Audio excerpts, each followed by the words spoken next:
আসসালামু আলাইকুম রহমতুল্লাহ। সকলকে জানাই পবিত্র মাহে রমজান ও জুমা মুবারক। তো আজকে পবিত্র জুমার দিন।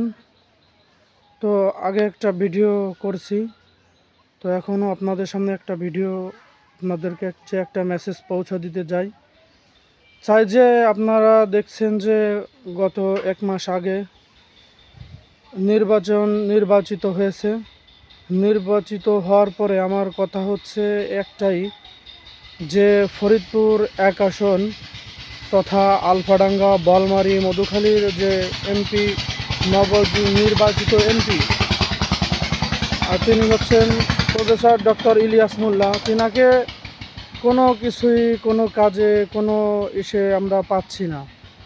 যে এই যে পবিত্র মাহে রমজান মাস চলতেছে, এরপরে বিভিন্ন সময় বিভিন্ন জায়গায় তদারকি করবে, তথা যে যত কাজবাজ আছে, আমি একজন অন্ধ মানুষ, অসহায় হাফেজ।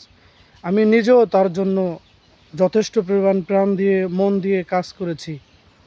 তো কাজ করার পরে আমি তাকে কোনো সময়, এই যে আলফাডাঙ্গায় কিছুদিন আগে দেখলাম শুধু একটাই, যে হসপিটাল তদারকি করছেন। তো এরপরে আর কোথাও কোনো জায়গায় আমি তাকে দেখলাম না। অন্য এমপি যারা আছেন, বিএমপি থেকে হোক, আপনার হাত পাখা থেকে হোক, ইসলামী আন্দোলন, আর তিনি আছেন আমাদের 11 দলীয় সমমনা বাংলাদেশ জামাতে ইসলাম, এর পক্ষ থেকে তিনি নির্বাচিত হয়েছে।